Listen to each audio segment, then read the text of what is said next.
എല്ലാവർക്കും എൻ്റെ സ്നേഹം നിറഞ്ഞ നമസ്കാരം. ഇന്നത്തെ വീഡിയോ എന്ന് പറയുന്നത് 257-ാമത്തെയാണ്. അതായത് റേക്കിയുടെ വീഡിയോസിൽ 4-ാമത്തെ വീഡിയോ ആണ്. ഇന്ന് നമ്മൾ കാണുന്നത് origin of reiki. Origin of reiki എന്ന് വെച്ചാൽ അതിൻ്റെ തുടക്കം എവിടെ നിന്നാണ്, ആരാ ഇതിനെ ഫസ്റ്റ് ഇൻട്രൊഡ്യൂസ് ചെയ്തേ എന്നുള്ള കാര്യങ്ങളാണ്. ഇതൊരു നല്ല സ്വാരസ്യമായിട്ടുള്ള ഒരു കഥയാണ്. അപ്പം നിങ്ങൾ റിലാക്സ്ഡായിട്ടിരുന്ന് കഥ കേട്ടോളൂ. ഓക്കെ, ഇതിൽ പറയാൻ എവിടെ തുടങ്ങുന്നതെന്ന് വെച്ചാൽ, ഇതിൻ്റെ തുടക്കം എന്ന് പറയുന്നത് ഡോക്ടർ മിക്കാവോ ഉസി എന്നുള്ള ഒരു ജാപ്പനീസ് ഡോക്ടറാണ്. അദ്ദേഹം ഡോക്ടറേറ്റ് വാങ്ങിച്ചതാണ്, ഫിസിഷ്യനല്ല, ഡോക്ടറേറ്റ് വാങ്ങിച്ചതാണ്, PhD ചെയ്ത. അപ്പോൾ അദ്ദേഹം, ഞാൻ നേരത്തെ പറഞ്ഞല്ലോ, ഈ ജപ്പാനിൽ ക്യോട്ടോ എന്നുള്ള ഒരു സ്ഥലമുണ്ട്. ഞാൻ 2014 ഫസ്റ്റ് ടൈം ജപ്പാൻ പോയപ്പോഴേ എന്നെയും മോളെയും അവിടെ കൊണ്ടുപോയി കാണിച്ചു. നല്ല ഒരു സ്ഥലമാണ്, വളരെ കോമൺ ക്വയറ്റായിട്ടുള്ള സ്ഥലമാണ്. അത് സ്പിരിച്വലിന് നല്ല പറ്റിയ സ്ഥലമാണ്. അത് നമുക്ക് അവിടെ കയറുമ്പോഴേ നമുക്കറിയാം. അവിടെ നല്ല അമ്പലങ്ങളൊക്കെ ഉണ്ട്, പിന്നെ ഒരു ഗോൾഡൻ ടെമ്പിളുണ്ട് ചെറിയത്. അപ്പോൾ അവിടെയൊക്കെ കൊണ്ടുപോയി കാണിച്ചു. അപ്പം ആ സ്ഥലത്ത്, ക്യോട്ടോ എന്നുള്ള ഒരു സ്ഥലത്ത് ഒരു യൂണിവേഴ്സിറ്റിയിൽ, അതായത് ദോഷിഷ യൂണിവേഴ്സിറ്റി, അവിടുത്തെ പേരൊക്കെ അങ്ങനെ, ദോഷിഷ യൂണിവേഴ്സിറ്റിയിൽ ഇദ്ദേഹം ഡോക്ടർ മിക്കാവോ ഉസി ഡയറക്ടറായിട്ടിരുന്നു. അപ്പം ഡയറക്ടറായിട്ടിരുന്നാലും ചിലർക്ക് ഈ പഠിപ്പിച്ച് കൊടുക്കുന്നതിൽ ഇൻട്രസ്റ്റ് ഉണ്ടെങ്കിൽ അവർ ഇടയ്ക്കിടയ്ക്ക് ക്ലാസ്സിലൊക്കെ പോയി പഠിപ്പിച്ചു കൊടുക്കും. ഞാൻ പ്രിൻസിപ്പളായിട്ടിരുന്നപ്പോഴും ഇടയ്ക്കിടയ്ക്ക് ക്ലാസ്സിൽ കയറി ഞാൻ പഠിപ്പിക്കും. അതായത് ടീച്ചറില്ലാത്ത സമയത്ത് പിള്ളേർ ബഹളം വയ്ക്കുമല്ലോ, അത് +2 ആണെങ്കിലും അങ്ങനെയൊക്കെയാണ്, ബഹളം തന്നെ. അപ്പം ഞാൻ റൗണ്ട്സിന് പോകുമ്പോൾ ഏത് ക്ലാസ്സിലെ ടീച്ചറില്ലേ പെട്ടെന്ന് ഞാൻ അവിടെ കയറും, പിള്ളേർക്ക് ഇങ്ങനെ സംസാരിക്കും, പല കാര്യങ്ങൾ പറയും. പിള്ളേർക്ക് അതിലൊക്കെയാണ് കൂടുതൽ ഇൻട്രസ്റ്റ്. അങ്ങനെയൊക്കെ കുറച്ച് തമാശയും കളിയും ചിരിയൊക്കെ പറയും. ബാക്കി കാര്യങ്ങൾ വരുമ്പോൾ വളരെ സ്ട്രിക്റ്റാണ്. അപ്പം എപ്പോഴുമേ ഈ കടുവയുടെ കൂട്ടിയിരുന്ന പിള്ളേർക്ക് നമ്മളുടെ കൂടെ അടുക്കാൻ തോന്നത്തില്ല. അതുകൊണ്ട് ഇടയ്ക്കിടയ്ക്ക് ചാൻസ് കിട്ടുമ്പോൾ ഒന്ന് കളിയും ചിരിയൊക്കെ പറയും. ടീച്ചറായിരിക്കുമ്പോഴും അങ്ങനെയൊക്കെയാണ്. എവിടെ സ്ട്രിക്റ്റാണോ അവിടെ വളരെ കർശനമായിരിക്കും, ബാക്കി സമയത്തൊക്കെ ഫ്രണ്ട്ലി ആയിരിക്കും.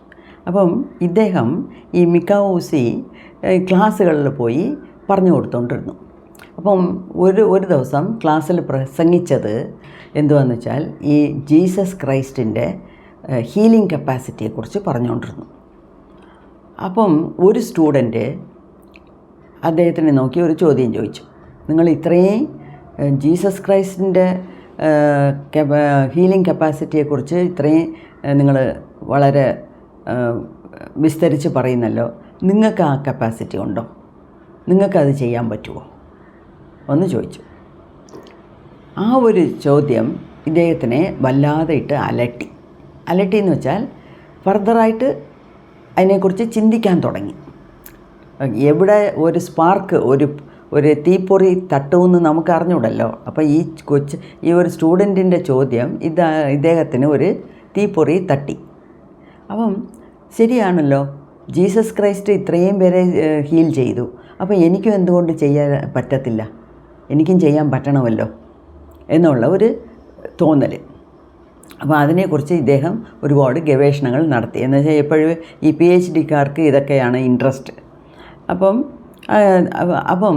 ജപ്പാനിലുള്ള ചർച്ചിന് ഏറ്റവും തലപ്പത്തുള്ള ആളിന്, ചർച്ചിൻ്റെ ഇൻചാർജ്, അദ്ദേഹത്തിന് ഒരു കത്തെഴുതി. ഇവിടെ ജപ്പാനിലെ ഈ ഹീലിംഗ് ടെക്നിക്ക് ചർച്ചുകളിൽ നിങ്ങൾ പ്രാക്ടീസ് ചെയ്യാറുണ്ടോ എന്ന് ചോദിച്ചു.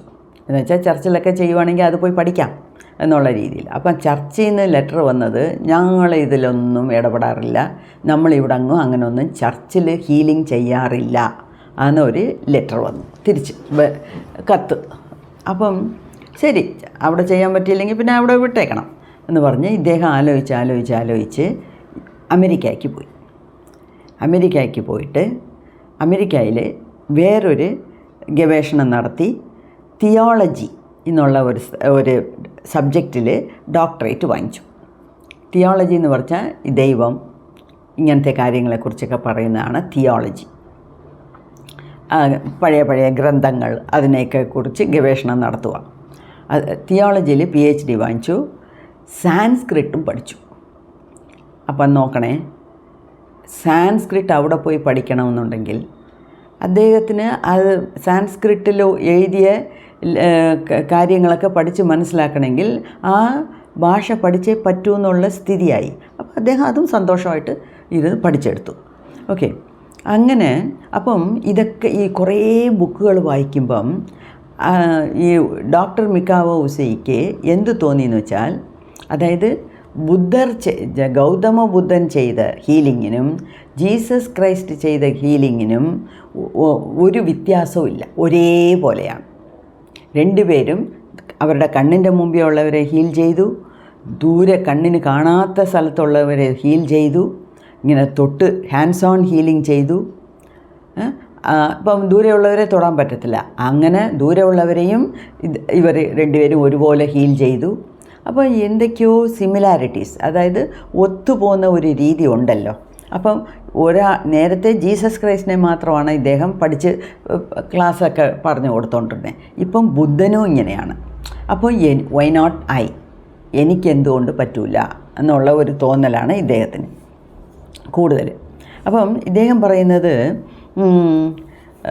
അതായത് ഞാൻ ഇന്നലെ പറഞ്ഞ പോലെ ഈ വെസ്റ്റേൺ കൺട്രീസിലും ഈ ഹീലിംഗ് നടക്കുന്നുണ്ട്, ഈസ്റ്റേൺ കൺട്രീസിലും ഇന്ത്യ, നേപ്പാൾ, ഭൂട്ടാൻ, ടിബറ്റ് ഇങ്ങനെയൊക്കെ ഉള്ള സ്ഥലങ്ങളിലും ഈ ഹീലിംഗ് നടക്കുന്നുണ്ട്. അപ്പം എന്തോ എല്ലാ നാടുകളിലും ഇത് വളരെ ഫേമസ് ആണ്. അപ്പം എനിക്കെന്തുകൊണ്ട് ചെയ്യാൻ പറ്റില്ല, എനിക്കത് പഠിക്കണമല്ലോ എന്നുള്ള ഒരു ഉന്തുതൽ, ഒരു ഉന്മേഷം മനസ്സിൽ തോന്നി. അപ്പം ഇദ്ദേഹം ഉണ്ടാക്കിയ ഈ റേക്കി സിസ്റ്റത്തിന് ട്രഡീഷണൽ ഉസി റേക്കി എന്ന് പേര്. ഈ ട്രഡീഷണൽ ഉസി റേക്കി എന്ന് വെച്ചാൽ ആദ്യമായിട്ട് ഈ മിക്കാവോ ഉസിയാണ് ആ റേക്കിയുടെ സിസ്റ്റത്തിനെയൊക്കെ കൊണ്ടുവന്നത്. അപ്പോൾ അദ്ദേഹം പറഞ്ഞതിനെ വള്ളിപുള്ളി തെറ്റാതെ നമ്മൾ ഫോളോ ചെയ്യുമ്പം അതൊരു ട്രഡീഷണൽ മെത്തേഡായിട്ട് വരുന്നു. ഇപ്പം ഈ ട്രഡീഷണൽ ഉസി റേക്കി മെത്തേഡിൽ ഇദ്ദേഹം ഉൾക്കൊണ്ടത് 2 പോയിൻറ്റ്സാണ്. ഒന്ന് ബുദ്ധിസത്തിലുള്ളത്. അപ്പം ബുദ്ധിസത്തിൽ എന്നുവെച്ചാൽ ജപ്പാനിൽ ബുദ്ധിസം കോമൺ ആണ്, ജപ്പാനിൽ ബുദ്ധിസമേ ഉള്ളൂ. അവിടെ ബുദ്ധരുടെ ഷ്രൈനുണ്ട്. അത് ടെമ്പിൾ എന്നല്ല അവർ പറയുന്നത്, ബുദ്ധിസ്റ്റ് ഷ്രൈൻ എന്നാണ് പറയുന്നത്. അപ്പോൾ ഞാനൊരു വേറൊരു ചാനലിലും 1-2 ബുദ്ധിസ്റ്റ് ഷ്രൈനിനെ പോയ സ്ഥലങ്ങളെ കുറിച്ചൊക്കെ ഞാൻ പറഞ്ഞിട്ടുണ്ട്, ഓസം ഇൻഫോർടൈൻമെൻറ്റ് ചാനലിൽ നിന്ന്. അപ്പോൾ അതിൽ കുറച്ചും കൂടെ ഇടണം, അതൊക്കെ സമയമില്ലാത്തതുകൊണ്ട് മാത്രമാണ് അതൊന്നും ചെയ്യാതെ വെച്ചിരിക്കുന്നത്. നോക്കാം. അപ്പം ഈ ബുദ്ധിസത്തിൽ മന്ത്രാസ് ഉണ്ട്, സിംബൽസ് ഉണ്ട്. സിംബൽസ് എന്ന് വെച്ചാൽ ഇങ്ങനെ വരയ്ക്കുക, ഇങ്ങനെയൊക്കെ ചെയ്യുന്നത്. ഇപ്പോൾ നമ്മളുടെ ഇതിലും അതായത് ദേവിയെ ആവാഹിക്കുന്നു, പിന്നെ ഈ ഫുഡ് ഇങ്ങനെ കൊടുക്കുന്ന കാണാം, ഇങ്ങനെ കൈ കൊണ്ടൊക്കെ ചെയ്യുന്ന കാണാം. അംഗന്യാസം എന്നൊക്കെ പറയും, ഈ കൈ കൊണ്ട് ഇങ്ങനെയൊക്കെ ചെയ്യുന്ന കാണാം. അപ്പോൾ അതിനൊക്കെ കണക്കുണ്ട്, കാര്യങ്ങളുണ്ട്, അർത്ഥമുണ്ട്. അപ്പം ബുദ്ധിസത്തിലും കുറച്ചൊക്കെ ഈ മന്ത്രാസ് ഉണ്ട്, സിംബൽസ് ഉണ്ട്. സിംബൽസ് എന്ന് വെച്ചാൽ ഇങ്ങനെ വരയ്ക്കുന്നത്, കൈ കൊണ്ട് വരയ്ക്കാം, അതൊക്കെ. അപ്പം സിംബൽസ് ഉണ്ട്. ഇത് രണ്ടും ഉൾപ്പെടുത്തിയിട്ടുണ്ട്. ഇതിൽ ട്രഡീഷണൽ ഊസി റേക്കിയിൽ ഉൾപ്പെടുത്തിയിട്ടുണ്ട്. അതുമാത്രമല്ല, ഇദ്ദേഹം ഈ സാൻസ്ക്രിറ്റ് പഠിച്ചത് ഇതൊക്കെ കുറേ കൂടെ നല്ല രീതിയിൽ പഠിച്ച് മനസ്സിലാക്കാനാണ്. അപ്പം തിബറ്റിലെ ഒരു ഗ്രന്ഥമുണ്ട്. ഇപ്പം നമ്മൾ ഭഗവത്ഗീത എന്ന് പറയുന്നില്ല, ഖുറാൻ, ബൈബിൾ എന്നൊക്കെ പറയുന്ന പോലെ ടിബറ്റിയൻസിൻ്റെ ഒരു ഗ്രന്ഥം, സ്ക്രിപ്ചർ ഉണ്ട്. അതിൻ്റെ പേര് തന്ത്ര ലോട്ടസ് സൂത്ര. തന്ത്ര ലോട്ടസ് സൂത്ര എന്ന് ആ ബുക്കിൻ്റെ പേര്. അതൊക്കെ ഇദ്ദേഹം നല്ലതായിട്ട് പഠിച്ചെടുത്തു. അപ്പോൾ അതിനകത്തും ഈ സിംബൽസും ഒക്കെ കാണും. ഓക്കെ, അപ്പോൾ ഇത് രണ്ടിനെയും ഉൾക്കൊണ്ടാണ് ഇദ്ദേഹം ഒരു പുതിയ ഒരു ഹീലിംഗ് മെത്തേഡ് കൊണ്ടുവന്നേ. അതിൻ്റെ പേരാണ് ട്രഡീഷണൽ ഊസി റേക്കി എന്ന് പറയുന്നത്. ഓക്കെ, ഇതിൽ ഇദ്ദേഹം കുറേ നാൾ ഇതൊക്കെ പഠിച്ചെടുക്കാൻ വേണ്ടി ബുദ്ധിസ്റ്റ് മൊനാസ്ട്രി ബുദ്ധ മഠത്തിൽ ചേർന്ന് അവിടെ സ്റ്റേ ചെയ്ത് കുറേ കാര്യങ്ങളൊക്കെ പഠിച്ചെടുത്തു. പക്ഷേ ഇദ്ദേഹത്തിന് പഠിച്ച് വന്നാലും ഈ ഹീലിംഗ് കപ്പാസിറ്റി വരുന്നില്ല. അപ്പോൾ ആ ബുദ്ധമഠത്തിൻ്റെ തലപ്പത്തുള്ള ആളിനെ പോയി കണ്ടിട്ട് പറഞ്ഞു, എനിക്ക് കുറേയൊക്കെ വായിച്ച് മനസ്സിലാക്കി, പക്ഷേ എനിക്ക് ആ ഹീലിംഗ് കപ്പാസിറ്റി ഒന്നും വരുന്നില്ലല്ലോ. അപ്പോൾ ആ ഹെഡ് പറഞ്ഞു, നീ ഒരു കാര്യം ചെയ്യ്, എവിടെയെങ്കിലും ഒറ്റയ്ക്ക് പോയിരുന്ന് ഒരു 21 ദിവസം ഫാസ്റ്റിങ്ങിലിരിക്കണം എന്ന് വെച്ചാൽ ഒന്നുമേ കഴിക്കരുത്. നമ്മുടെ വ്രതം ആണ് ഫാസ്റ്റിംഗ്. ഒന്നും കഴിക്കരുത്. ചിലർ വെള്ളം പോലും കുടിക്കത്തില്ല. ഓക്കെ, കഠിന വ്രതം അത്. ചിലർ വെള്ളം കുടിക്കും, ചില പഴങ്ങൾ കഴിക്കും, പാചകം ചെയ്ത ഫുഡൊന്നും കഴിക്കത്തില്ല. അപ്പോൾ ഇദ്ദേഹം അത് ബുദ്ധിസ്റ്റ് മൊനാസ്ട്രിയുടെ ഹെഡ് പറഞ്ഞു, നീ 21 ഡേയ്സ് നീ എവിടെയെങ്കിലും പോയി ഒറ്റയ്ക്ക് ഇരുന്ന് ഫാസ്റ്റിംഗ് ഇരുന്ന് തപം ചെയ്യണം, മെഡിറ്റേറ്റ് ചെയ്യ് എന്ന് പറഞ്ഞു. അപ്പം ഇത് കേട്ടുകൊണ്ട് അദ്ദേഹം വളരെ ഹാപ്പി ആയിട്ട് ഒരു സ്ഥലത്ത് പോയി, ഒരു മലയിൽ പോയിരുന്ന് ഫാസ്റ്റിംഗ് ഇരുന്ന് ധ്യാനം ചെയ്യാൻ തുടങ്ങി. അപ്പോൾ അദ്ദേഹം സങ്കല്പിച്ചു മനസ്സിൽ, ഞാൻ എൻ്റെ ആ ഗുരു പറഞ്ഞ പോലെ 21 ഡേയ്സ് ഞാൻ ധ്യാനത്തിലിരിക്കും. ഈ 21 ഡേയ്സിനകം എനിക്കും ഈ ഹീലിംഗ് പവർ കിട്ടണം. അതൊക്കെ എന്തുവാന്ന് എനിക്ക് കൂടുതൽ അറിയണം. അപ്പം ഏതൊന്നും അവനവൻ്റെ അനുഭവത്തിൽ വരുമ്പോഴേ അത് ചെയ്യാൻ പറ്റത്തുള്ളൂ, അതിനെക്കുറിച്ച് കൂടുതൽ മനസ്സിലാക്കാൻ പറ്റത്തുള്ളൂ. അപ്പോൾ ആ ഒരു അനുഭവം എനിക്കും വേണം എന്നുള്ള സങ്കല്പത്തിനോടാണ് ഇരുന്നേ. 20 ഡേയ്സായി, ഒന്നും നടന്നില്ല. ഇനി നാളെ ഒരു ദിവസമേ ഉള്ളൂ.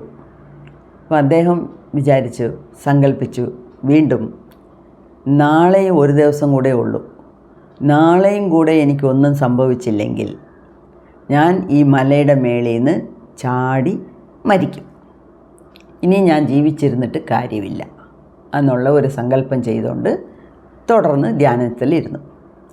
21ാമത്തെ ദിവസം അദ്ദേഹത്തിന് ഒരു നല്ല അനുഭവം കിട്ടി. അതായത് വളരെ പവർഫുള്ളായിട്ടുള്ള ഒരു ലൈറ്റ് അദ്ദേഹത്തിൻ്റെ ആജ്ഞാചക്രയിൽ പെട്ട് അകത്ത് കയറി. അതുമാത്രമല്ല, ബ്രൈറ്റ്ലി കളേർഡ് ബബിൾസ്. ഈ ബബിൾസ് കുഞ്ഞുങ്ങളൊക്കെ ഊതി കളിക്കത്തില്ലേ, ബബിൾസ് ഉണ്ടാക്കത്തില്ലേ, ഈ സോപ്പ് വെള്ളത്തിൽ കലക്കി ബബിൾസ് ഉണ്ടാക്കും. ഈ കുളിക്കുമ്പോൾ കൂടെ കയ്യിൽ ഇങ്ങനെ ചെയ്ത് ബബിൾസ് ഉണ്ടാക്കും.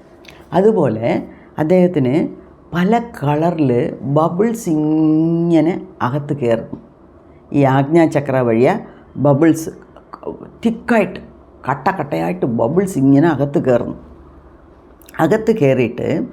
അകത്ത് കയറുമ്പം അത് വേറെ പല സിമ്പിൾസായിട്ട് കാണിക്കുന്നു. എന്നുവെച്ചാൽ റേക്കിയിൽ സിമ്പിൾസ് വളരെ ഇമ്പോർട്ടൻ്റ് ആണ്. സിമ്പിൾസിനെ കുറിച്ചൊക്കെ നമുക്ക് ഒരുപാട് പഠിക്കാനുണ്ട്. ഒരു കാര്യം, മുദ്ര വേറെ സിമ്പിൾസ് വേറെ. ഈ സിമ്പിൾസ് എന്ന് പറയുന്നത് ഇങ്ങനെ വരയ്ക്കുന്നതാണ്. നമുക്ക് ബുക്കിൽ വരയ്ക്കാം, പേപ്പറിൽ വരയ്ക്കാം, ഒരുത്തരുടെ കയ്യിൽ വരയ്ക്കാം, കാറ്റിൽ വരയ്ക്കാം. ഓക്കെ, മുദ്ര എന്ന് പറയുന്നത് നമ്മളുടെ കൈ കൊണ്ട് ചെയ്യുന്നത്. ചിന്മുദ്ര എല്ലാവർക്കും അറിഞ്ഞ ഒരു കാര്യമാണ്, ചിന്മുദ്ര. ഓക്കെ, മുദ്ര വേറെ, സിമ്പിൾസ് വേറെ. ഓക്കെ, അപ്പം ഇദ്ദേഹത്തിന് ഈ കളറായിട്ട് ഈ ബബിൾസ് ഇങ്ങനെ കയറി അകത്ത് കയറി വരുമ്പം കുറേ സിമ്പിൾസുകൾ മനസ്സിൽ തോന്നുന്നു. അപ്പോൾ ആ സിമ്പിൾസൊക്കെ ഏകദേശം ഈ ബുദ്ധിസത്തിൽ കണ്ട സിമ്പിൾസാണ്. ഓക്കെ, ബുദ്ധിസത്തിലും ഈ തന്ത്ര ലോട്ടസ് സൂത്രയിലും പഠിച്ച വായിച്ച സിമ്പിൾസാണ്. അപ്പോൾ അദ്ദേഹത്തിന് ഓരോ സിമ്പിളായിട്ട് ഇങ്ങനെ മനസ്സിലാകുന്നു, കണ്ണിൽ കാണുന്നു. അതായത് 3-ാം കണ്ണ് തുറന്നു, അതുവഴി കാണുന്നു, അത് എങ്ങനെ ഉപയോഗിക്കേണ്ടതെന്ന് മനസ്സിലാകുന്നു, ഒരുപാട് ജ്ഞാനം കിട്ടുന്നു. അപ്പം ദൈവമാണ് അങ്ങേർക്ക് വെളിച്ചം നൽകി ഇതെല്ലാം പറഞ്ഞു കൊടുത്തേ എന്നാണ് പറയുന്നത്. അപ്പോൾ ഇപ്പോഴും നമ്മൾ ആ സിമ്പിൾസ് എല്ലാം അതുപോലെ തന്നെ ഉപയോഗിക്കാറുണ്ട്. അപ്പം ഒന്നുമല്ല, എവിടെയെങ്കിലും ഞാൻ കുറേ സിമ്പിൾസ് ഉപയോഗിക്കാറുണ്ട്. ഒരു നമുക്ക് നമ്മളുടെ പുറത്തിടാം, മറ്റ് സാധനങ്ങളുടെ പുറത്തിടാം, മറ്റവർക്ക് ഉപയോഗിക്കാം, ചെടികൾക്ക് ഉപയോഗിക്കാം. ഞാൻ എൻ്റെ കൂവളത്തിനും പവിഴമല്ലിക്കും എല്ലാ ദിവസവും രാവിലെ 6 മണിയാകുമ്പം ഗേറ്റ് തുറന്നിട്ടേച്ച് 2 മരത്തിനും സിമ്പിൾസ് ഇട്ടിട്ടാണ് വരുന്നത്. അങ്ങനെ എൻ്റെ കൊച്ചുമോള് പരീക്ഷയ്ക്ക് പോകുമ്പോൾ വലത്തെ കയ്യിൽ സിമ്പിൾസ് ഇട്ട് വരും, വിട്ടയക്കും. അമ്മൂ എന്ന് പറഞ്ഞുകൊണ്ട് കൈ വന്ന് നീട്ടും. അപ്പോൾ സിമ്പിൾസ് വളരെ പവർഫുള്ളാണ്. അതിനെക്കുറിച്ചൊക്കെ നമ്മൾ കൂടുതൽ പിന്നെ പറയാം. ഓക്കെ. അപ്പോൾ ഇദ്ദേഹത്തിന് കുറേ സിമ്പിൾസ് കിട്ടി. അങ്ങനെ അദ്ദേഹത്തിന് തൃപ്തിയായി. അദ്ദേഹം മലയിൽ നിന്ന് ഇറങ്ങി, താഴെ ഇറങ്ങി വന്നു. ഇനി എന്തുവാ, ചാടി മരിക്കേണ്ട കാര്യമില്ല, അദ്ദേഹത്തിന് കിട്ടേണ്ടത് കിട്ടി. അങ്ങനെ ഹാപ്പിയായിട്ട് താഴെ വന്നു. താഴെ വന്നപ്പം കാലെവിടോ കാല് തട്ടി രക്തം വന്നു. രക്തം വന്നപ്പം അങ്ങേരിങ്ങനെ കൈകൊണ്ട് തുടച്ചതേ ഉള്ളൂ, ആ ഇടം ശരിയായി. അപ്പോഴാണ് ഇദ്ദേഹത്തിന് തോന്നുന്നത്, ആഹാ, ഇതല്ലേ എനിക്ക് ഹീലിംഗ് പവർ. അപ്പോൾ എനിക്ക് ഹീലിംഗ് പവർ കിട്ടിയല്ലോ അങ്ങനെ വളരെ സന്തോഷത്തോടെ താഴെ പോയി. എന്നുവെച്ചാൽ ഈ ഹീലിംഗ് പവർ കിട്ടാനാണ് ഇദ്ദേഹം 21 ദിവസം ഉണ്ണാതെ കഴിക്കാതെ വെള്ളം കുടിക്കാതെ ധ്യാനം ചെയ്തത്. അപ്പം കിട്ടിയല്ലോ എന്നുള്ള സന്തോഷം. അങ്ങനെ പോയി.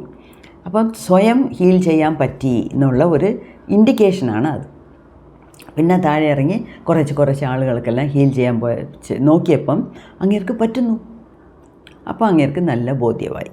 പിന്നെ ജപ്പാനിൽ നെട്ടുവട്ടം പ്രസംഗിക്കുമായിരുന്നു ഇതിനെക്കുറിച്ചൊക്കെ. റേക്കി ഹീലിങ്ങിനെക്കുറിച്ച് ബോധവൽക്കരണം കൊണ്ടുവരുമായിരുന്നു. അങ്ങനെ അപ്പം അദ്ദേഹത്തിന് ദൈവം നെറ്റിക്കണ്ണ് വഴി അറ്റ്യൂൺമെൻറ്റ് കൊടുത്തു. അപ്പോൾ ആ അറ്റ്യൂൺമെൻറ്റാണ് ഇപ്പം നമുക്കെല്ലാം കിട്ടുന്നത്. അതായത് അതിനാണ് ലീനിയേജ് എന്ന് കഴിഞ്ഞ പ്രാവശ്യം ഞാൻ പറഞ്ഞത്. 2ാമത്തെ വീഡിയോയിൽ അറ്റ്യൂൺമെൻറ്റ് എന്ന് വെച്ചാൽ എന്തുവാ, ലീനിയേജ് എന്ന് എന്തുവാ എന്ന് വെച്ചാൽ പറഞ്ഞിട്ടുണ്ട്. അപ്പോൾ ലീനിയേജ് എന്ന് വെച്ചാൽ ഇങ്ങനത്തെ ഒരു പാരമ്പര്യം. ഓക്കെ. അത് ഇനി എങ്ങനെയാണ് പോകുന്നത്? അപ്പം തുടക്കം കുറിക്കുന്നത് ഡോക്ടർ മിക്കാവോ ഊസി. അദ്ദേഹത്തിനാണ് ഇതെല്ലാം കിട്ടിയത്. അപ്പോൾ അദ്ദേഹം സ്വയം ചികിത്സിക്കാൻ തുടങ്ങി, മറ്റവരെ ചികിത്സിക്കാൻ തുടങ്ങി, സിമ്പിൾസ് ഇടാൻ തുടങ്ങി. സിമ്പിൾസ് ഇടുമ്പം വേഗം ഹീൽ ആവുന്നു എന്ന് മനസ്സിലായി. അങ്ങനെ ഒരുപാട് കാര്യങ്ങൾ. അപ്പോൾ ഇങ്ങനെ ജപ്പാനിലിങ്ങനെ സ്ഥലമായിട്ട് പോയി ഇതിനെക്കുറിച്ച് പ്രസംഗിച്ചുകൊണ്ടിരുന്നപ്പം ഒരു റിട്ടയേർഡ് നേവി കമാൻഡർ, ജപ്പാനിലെ റിട്ടയേർഡ് നേവി കമാൻഡർ, അദ്ദേഹത്തിൻ്റെ പേര് ഡോക്ടർ സുജിറോ ഹയാഷി. സുജിറോ ഹയാഷി. ഈ ഹയാഷി എന്ന് പറയുന്ന പേര് ഞങ്ങൾ ഇടയ്ക്കിടയ്ക്ക് ഉപയോഗിക്കാറുണ്ട്. ഈ സുജിറോ ഹയാഷി. അപ്പം ഡോക്ടർ ഊസി ഇദ്ദേഹത്തിനെ വിളിച്ച്, നീ എന്താ ഇത്രയും നേരത്തേക്ക് റിട്ടയർ ആയത്? എന്നാപ്പാ എൻ്റെ കൂടെ വാ, എൻ്റെ കൂടെ നമുക്ക് പല സ്ഥലത്തും പോയി റേക്കിയെക്കുറിച്ച് ആളുകൾക്ക് ബോധവൽക്കരണം ചെയ്യണം എന്ന് പറഞ്ഞ് ഇവർ 2 പേരും കൂടെ അങ്ങ് പോയി എല്ലാ സ്ഥലത്തും ഹീലിംഗ് നടത്താൻ തുടങ്ങി.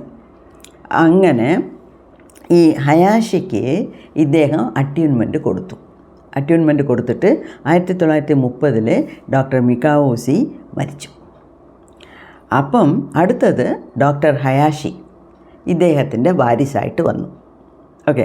ഇദ്ദേഹം ടോക്കിയോ എന്ന് പറയുന്നത് ജപ്പാനിലെ തലസ്ഥാനം. ടോക്കിയോയിൽ ഒരു ക്ലിനിക്ക് തുടങ്ങി ഹീലിംഗ് ചെയ്യാൻ തുടങ്ങി. ഓക്കെ. അപ്പം അവിടെ ഈ വാറൊക്കെ വരുന്ന സമയം ഇദ്ദേഹത്തിനൊരു സംശയം എന്താ വെച്ചാൽ, ആണുങ്ങളൊക്കെ വാർ ഫ്രണ്ടിൽ പോകണം, ആണുങ്ങളെയും ആമ്പിള്ളേരെയൊക്കെ കമ്പൽസറി ആയിട്ട് വിളിക്കും.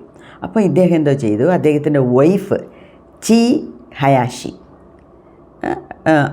അവർക്ക് ഇതിനെക്കുറിച്ച് എല്ലാം പറഞ്ഞു കൊടുത്തു. എന്നുവെച്ചാൽ വാർ നടക്കാൻ പോകുന്നു, ഞാൻ പോവും, ചിലപ്പോൾ അതിൽ ഞാൻ മരിച്ചു പോയാലോ എന്നുള്ള ഒരു പ്രിക്കോഷൻ എടുത്തുകൊണ്ട് എന്തോ ചെയ്തു, ഭാര്യയ്ക്ക് ഇതെല്ലാം പറഞ്ഞു കൊടുത്തു.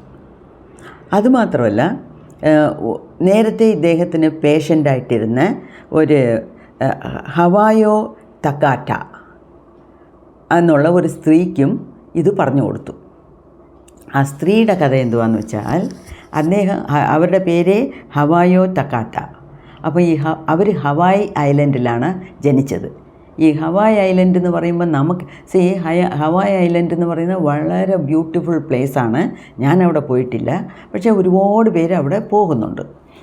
ഈ ബീച്ചിലൊക്കെ പോയി ഫ്രീ ആയിട്ട് ബാസ്കിങ്ങിനൊക്കെ വളരെ മിനിമം തുണിയിട്ടുകൊണ്ട് അവരൊക്കെ ഫോറിനേഴ്സൊക്കെ അതിനകത്ത് ബീച്ചിൽ കിടക്കും. അങ്ങനത്തെ ഒരു സ്ഥലമാണ്. അപ്പം ഈ ഹവായ് എന്ന് പറയുമ്പോൾ നമുക്ക് എന്ത് ഓർമ്മ വരണം? Yes, ho'oponopono prayer. I am sorry, please forgive me, thank you, I love you. അതും ആരംഭിച്ചത് ഈ ഹവായിലാണ്. അപ്പോൾ ഈ ഹവായൻ സ്ത്രീയാണ് ഈ ഹവായോ തക്കാറ്റ. ഇവരുടെ കഥ എന്തുവാന്ന് വെച്ചാൽ, ഈ തക്കാറ്റ സ്ത്രീ കല്യാണം കഴിച്ചു, 2 പെൺപിള്ളേരുണ്ട്. ഭർത്താവിൻ്റെ കൂടെ നല്ല രീതിയിൽ ജീവിച്ചുകൊണ്ടിരുന്നു. പെട്ടെന്ന് ഭർത്താവ് മരിച്ചു. അപ്പോൾ ഇവരുടെ ചുമതല കൂടി. വെളിയിൽ പോകണം, ജോലി ചെയ്യണം, കാശുണ്ടാക്കണം, 2 പെൺപിള്ളേരെ പഠിപ്പിക്കണം. വീട്ടുകാര്യം മാത്രം നോക്കിയിരുന്നാൽ പറ്റില്ല. അപ്പം ഭർത്താവിൻ്റെ ചുമതലയും ഇവർ ഏറ്റെടുത്ത് നടത്തേണ്ടി വന്നു. വേറെ വഴിയില്ല. അപ്പം വീട്ടിലെ ജോലി, വെളിയിലത്തെ ജോലി എല്ലാം ചെയ്തു. അങ്ങനെ കഷ്ടപ്പെട്ട് ഇവരുടെ ദേഹം വളരെ വീക്കായി. ഡോക്ടർക്ക് പോയപ്പം ഗാൾ ബ്ലാഡറിൽ പിത്തപ്പൈയിൽ കല്ലുണ്ട്, അതായത് ഞരമ്പ് മണ്ഡലം വളരെ വീക്കായി കിടക്കുന്നു. അതുമാത്രമല്ല ഒരു മുഴ ഉണ്ട്, ട്യൂമർ എന്നാണ് എഴുതിയിരിക്കുന്നത്. ട്യൂമർ എവിടാന്ന് പറഞ്ഞിട്ടില്ല, ഒരു ട്യൂമർ. അപ്പം ഗാൾ ബ്ലാഡറിൽ stone, tumour, nervous exhaustion, nervous weakness ഒക്കെ ഉണ്ടെന്ന് പറഞ്ഞു. അപ്പോൾ ഈ മുഴയെ എന്തായിരുന്നാലും ഓപ്പറേഷൻ ചെയ്തെടുക്കണം. അപ്പം ഡോക്ടേഴ്സ് ട്യൂമർ ഉണ്ടെന്ന് കണ്ടുപിടിച്ചെങ്കിലും ആ മുഴയെടുക്കാൻ ഓപ്പറേഷൻ ചെയ്യാനുള്ള ശക്തി ഇവരുടെ ദേഹത്തില്ല.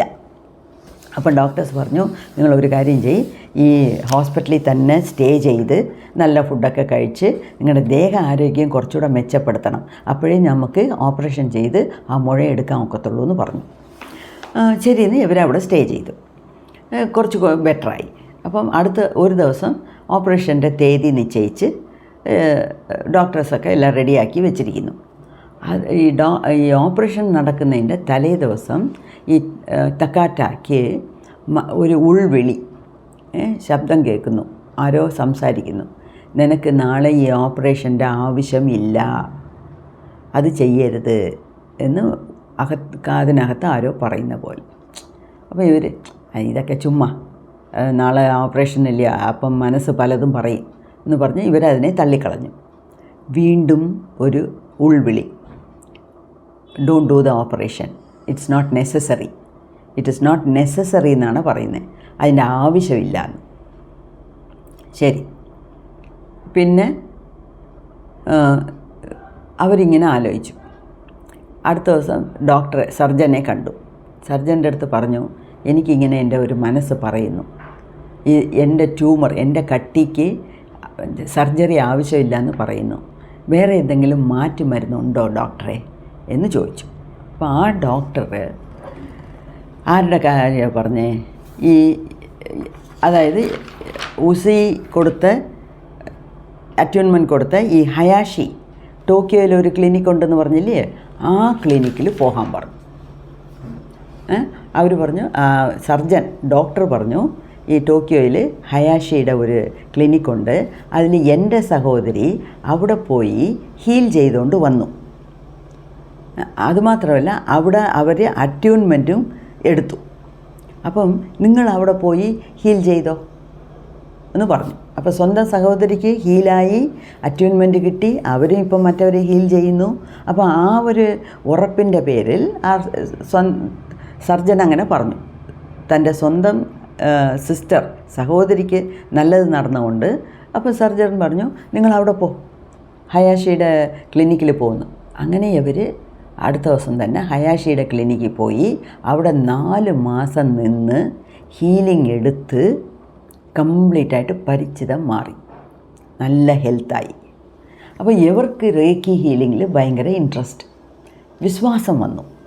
അപ്പം ഹയാഷി എടുത്ത് ചോദിക്കുന്നു, എനിക്കും അറ്റ്യൂൺമെൻറ്റ് തരണം, എന്നെ ഇനിഷ്യേറ്റ് ചെയ്യണം എന്ന് പറഞ്ഞു.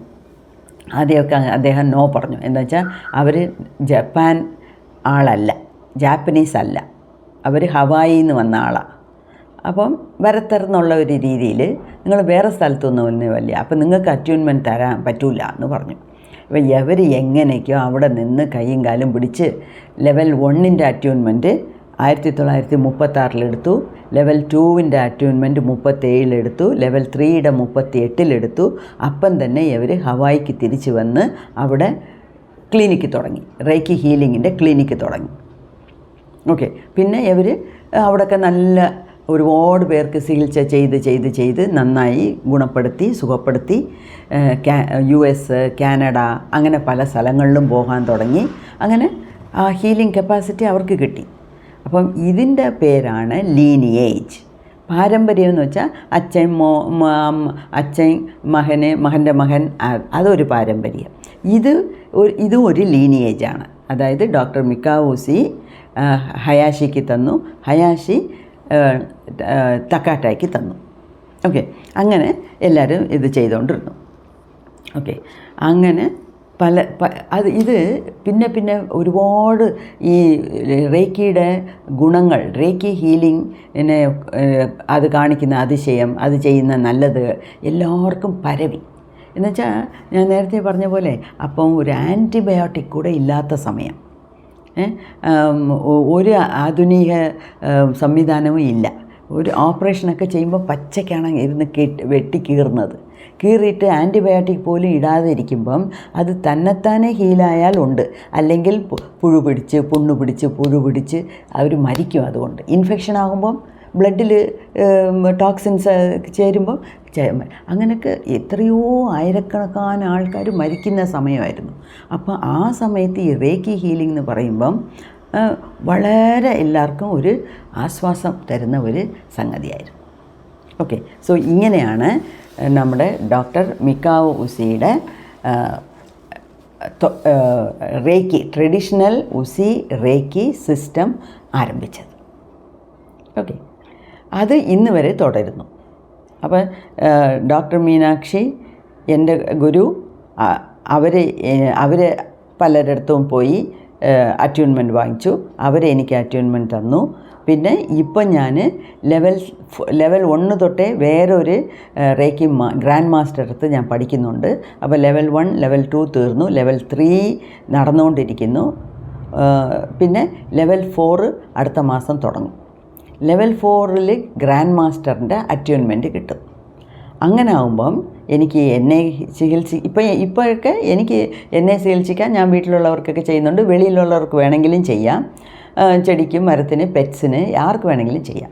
പക്ഷേ എനിക്ക് വേറൊരാളിന് അറ്റ്യൂൺമെൻറ്റ് കൊടുക്കണമെങ്കിൽ ഞാൻ ഗ്രാൻഡ് മാസ്റ്റർ ആയാലേ ഉള്ളൂ. അതിനുള്ള പൈസയൊക്കെ കെട്ടി റെഡിയാക്കി വെച്ചിട്ടുണ്ട്. അതേ പാറുൾ കശ്യപ് എന്നുള്ള ഒരു സ്ത്രീ അടുത്താണ് പഠിക്കുന്നത്. ഇംഗ്ലീഷിൽ, അവർ നോർത്ത് ഇന്ത്യനാണ്. പക്ഷേ അവർ ഇംഗ്ലീഷിൽ ക്ലാസ് എടുക്കുന്നുണ്ട്, ഓൺലൈനിൽ ക്ലാസ് എടുക്കുന്നുണ്ട്. സോ ലെവൽ 1, 2, 3ക്ക് ഓൾറെഡി അറ്റ്യൂൺമെൻറ്റ് തന്നു.